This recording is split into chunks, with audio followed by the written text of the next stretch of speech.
The voicemail came in at 11:47 on a Tuesday morning. I was sitting in my car in the parking lot of First National, engine still running, holding my phone in both hands. My wife's sister had just tried to use the card, declined, and now my wife was calling. I didn't pick up. I just sat there for a moment, watching people walk in and out of the bank, going about their ordinary lives, and I thought, 63 years old and I am still learning lessons I should have learned at 30. I put the phone face down on the passenger seat. Then I went back inside and finished what I had started. Let me go back to the beginning, because this didn't start with a declined card and a voicemail. It started, the way these things usually do, with something that seemed small, something that seemed kind. I met my wife at a community fundraiser about 4 years ago. She was warm, put together, funny in that dry way I've always appreciated. We were both in our 60s, both had kids who were grown and gone. Both had been through the kind of long marriages that end not with a fight, but with a slow fade. We understood each other, or I thought we did. We dated for almost a year before I brought up the idea of her moving in. I owned my house outright by then. 31 years of mortgage payments, done. It was a 4-bedroom colonial in a quiet part of western Ohio, the kind of house that takes a long time to feel like yours, and then one day just does. I was proud of it. I was careful about it. I want you to understand that about me because it matters later. When she moved in, she came with 2 suitcases and a very specific opinion about where to put the furniture. I found that charming. I still do, if I'm honest. She has good taste. That was never the issue. We got married 8 months after she moved in. Small ceremony, just family and close friends. Her daughter flew in from Seattle. My son drove up from Columbus. It was a good day, one of the better ones I've had. Her sister was there too. My wife's younger sister is 11 years younger than her, which made her 51 at the time of the wedding. Her husband had been laid off about a year before that, and according to my wife, he'd been struggling to find steady work since. They lived about 40 minutes from us in a smaller house that my wife described as getting a little tight. I nodded along when she told me this. I didn't ask too many questions. I was still in that early marriage phase where you want to be generous, where you want the people your spouse loves to feel like you're on their side. That is a reasonable instinct. The problem is when other people recognize it before you do. The first ask came about 3 months after the wedding. My wife's sister needed help covering a car repair. The transmission had gone. My wife mentioned it over dinner, almost in passing, the way you mention something you've already half decided. She said her sister was embarrassed to ask and hadn't wanted to say anything, but it was nearly $2,000 and they just didn't have it right now. I said yes. Of course I said yes. It was a one-time thing. Her husband was going to pay us back once he got steady work again. I wrote the check and didn't think about it much. 6 weeks later, my wife mentioned that her sister was behind on her electric bill. Just temporarily, just until her husband's freelance contract came through. I said yes again. It was $400 and some. I paid it directly to the utility company. I want to be clear about something. I am not a wealthy man. I am comfortable. I worked as a civil engineer for 34 years, managed my money carefully, paid off the house, kept a retirement account. I had enough, but I was not writing these checks out of surplus. I was writing them out of what I told myself was decency, because I had more than they did, and they were family now, and that's what family does. The thing about doing something twice is that it becomes a pattern before you've noticed you're in one. By the end of the first year of our marriage, I had given or lent, and I use that word loosely because not a dollar had come back, somewhere around $9,000 to my wife's sister and her husband. Car repair, electric bill, a month of their mortgage when he missed a payment, groceries during what my wife called a rough patch, a medical bill that wasn't covered by their insurance.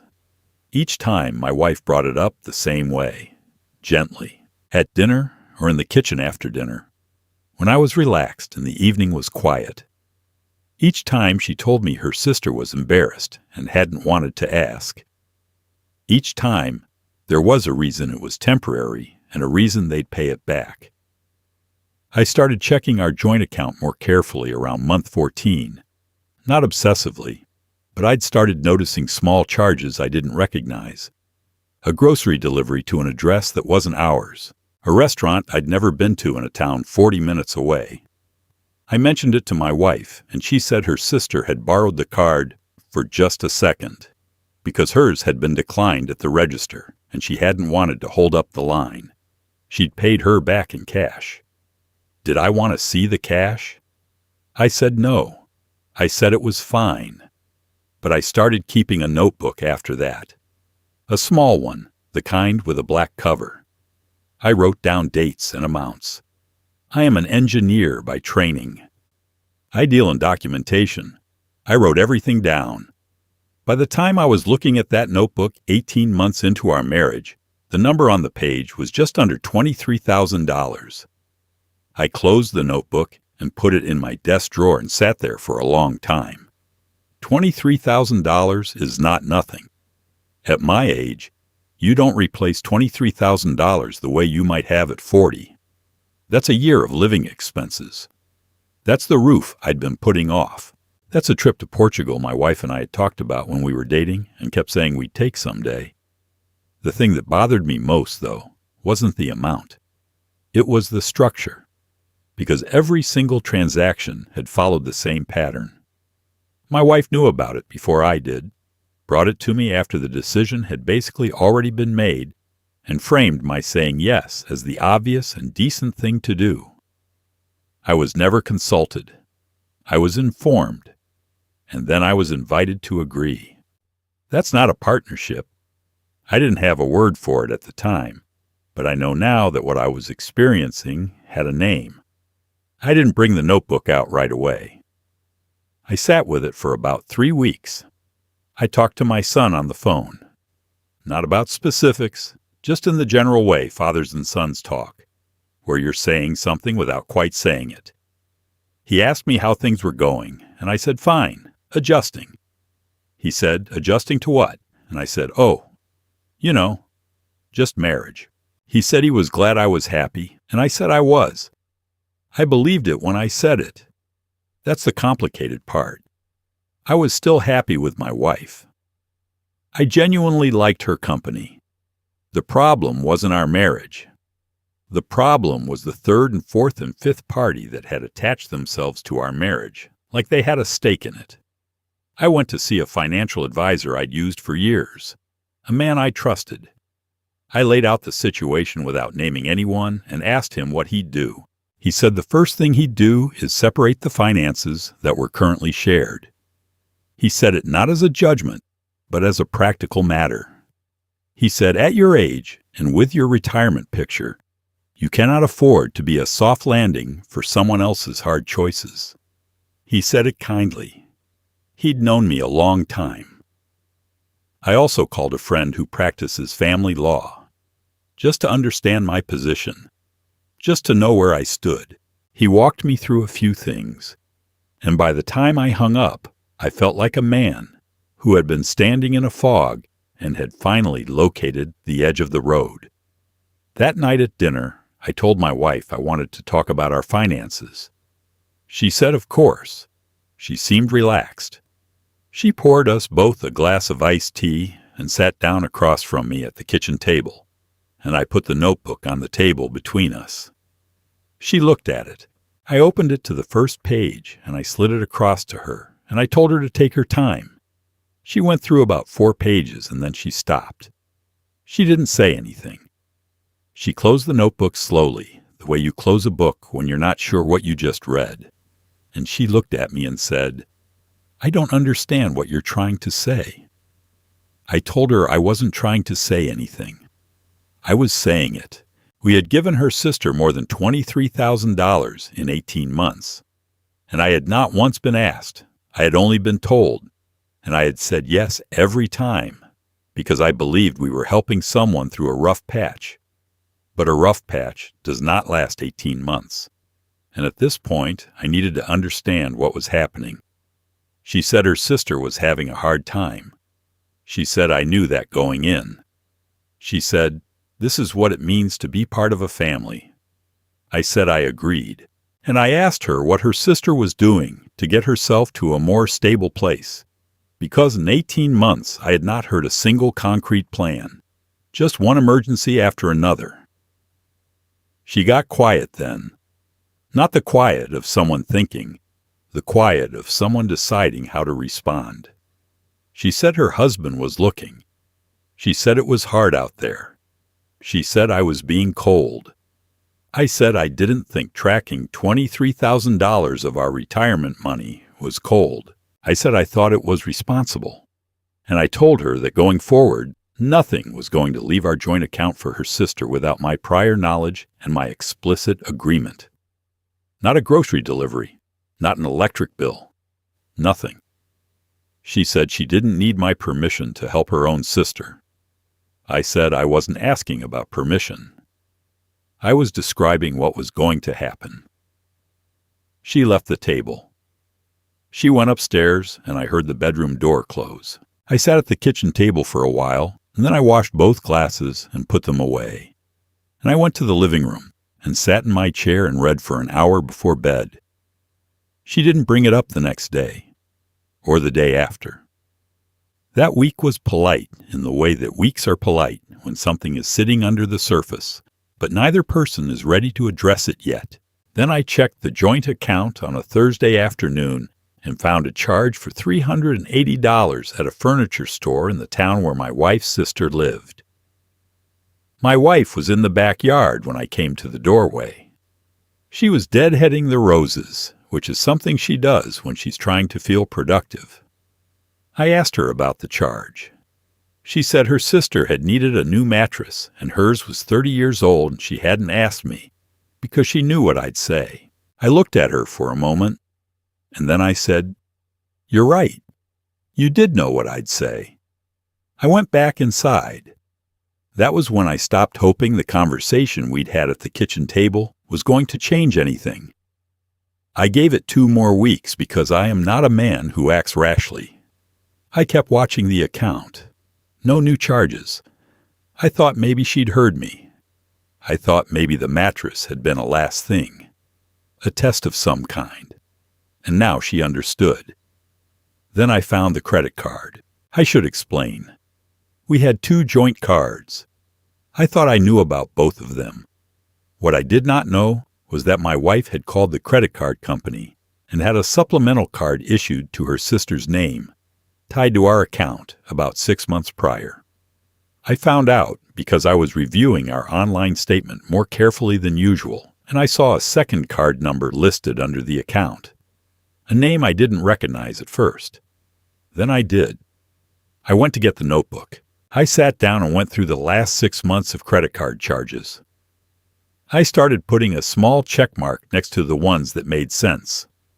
Restaurant I'd been to, check. Gas station near our house, check. Grocery store we use, check. The ones without check marks totaled just over $6,000. $6,000 on a card I didn't know existed, in my wife's sister's name, on my account. I closed the laptop. I sat very still for a minute, the way you sit still when you're trying to decide whether you're angry or something worse than angry. Then I picked up the phone and called my financial advisor back. I told him I was ready. We moved quickly after that. I opened a new individual checking account and a new individual savings account at a different bank entirely. I had my pension deposits redirected. I had my Social Security rerouted. I spoke to my financial advisor about the investment accounts, and we made arrangements to protect what was mine. I did not close the joint account immediately because I wanted to do this the right way, not the reactive way.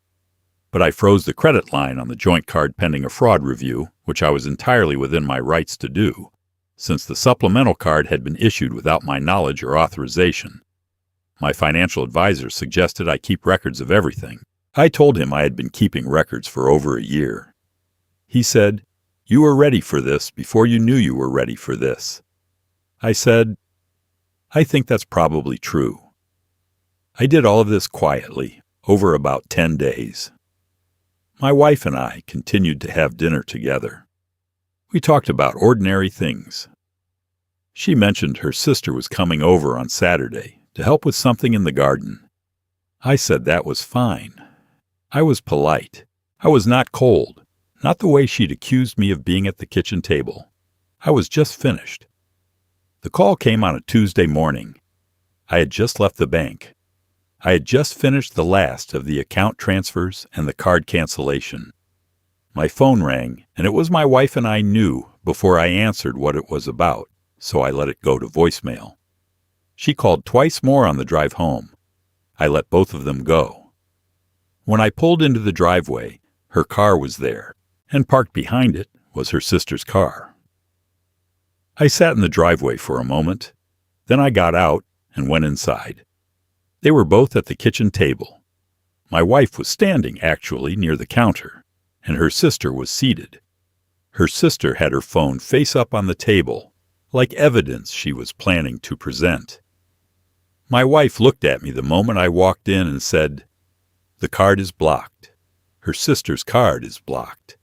What did you do?" It wasn't quite a question. It was more like an accusation with a question mark at the end. I set my keys on the counter. I got a glass of water. I was not going to rush this. I told them both to sit down. My wife's sister started talking first. She said she was at the grocery store this morning and her card was declined, and she had a cart full of groceries, and it was humiliating, and she wanted to know what was going on. Her voice had the particular tone of someone who is genuinely surprised to be held accountable. Not outrage exactly, more like offense, like I had violated something. I said, "I know, and I'm sorry you were embarrassed. That was not what I intended." She said, "Then fix it." I went to my briefcase, which I had set by the back door when I came in. I took out a folder. I placed it on the table. I opened it and laid out the pages I had printed. The joint account summary, the credit card statement with the card I hadn't known about highlighted, and the notebook pages I'd typed up and formatted so they were legible. I told them to look through it. I sat down and I waited. My wife looked at the notebook pages first.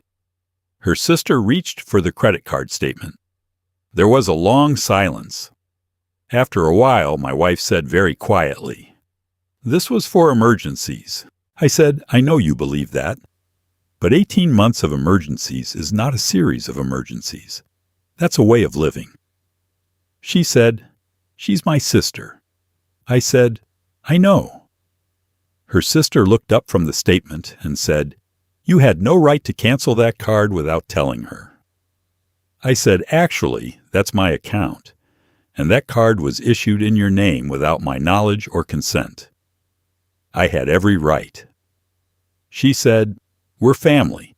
I said, "Family doesn't spend $6,000 on someone else's account without asking." She had nothing to say to that. She looked at my wife, who wasn't looking at either of us. My wife was looking at the table.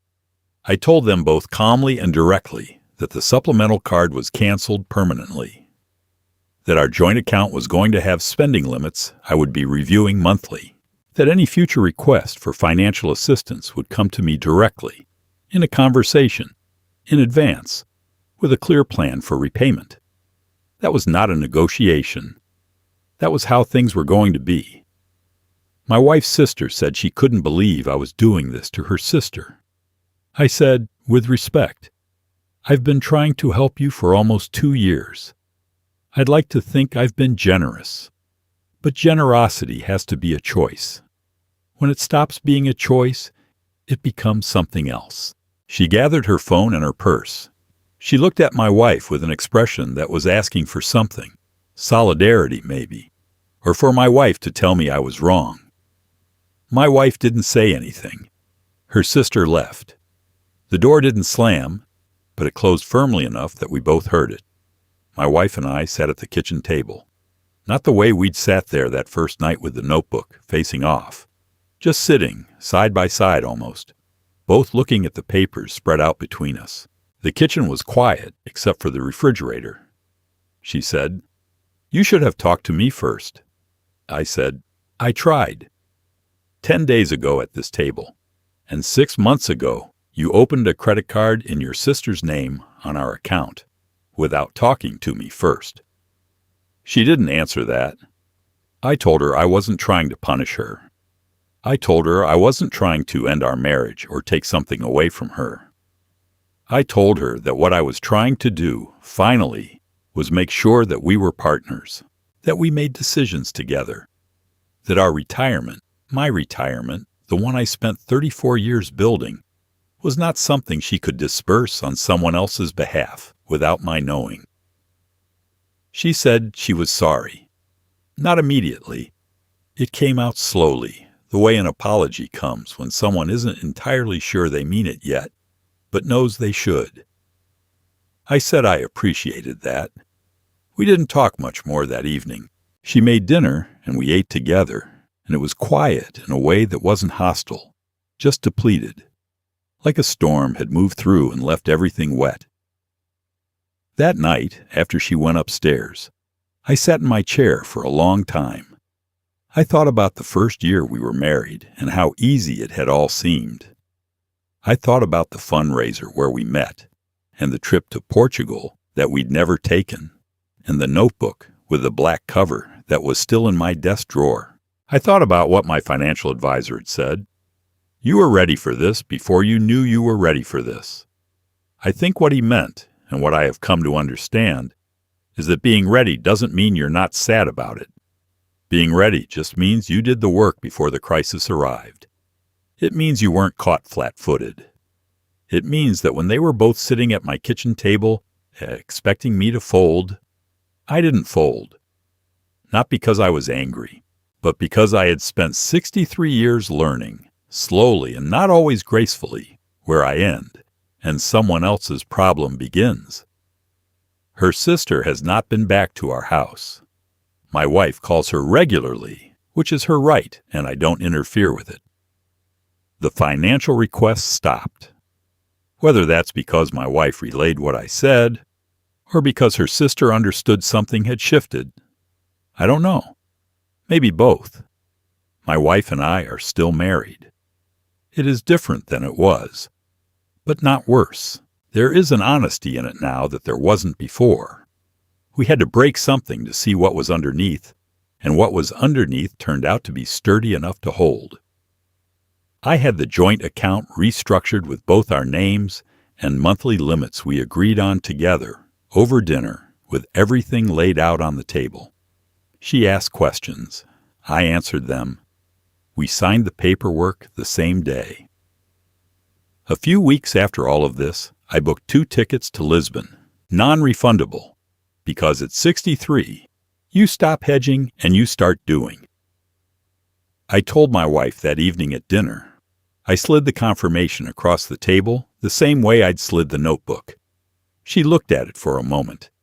Then she looked up at me, and she smiled in a way that I hadn't seen in a long time. Not relieved exactly. Something more like recognizing me. We leave in the spring. I share this not because I think my situation is unusual. I think it's common.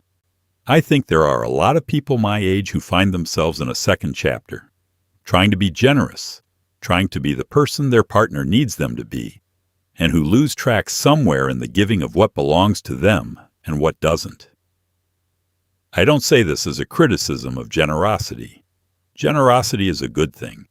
It is one of the better things. But generosity without boundaries is not generosity.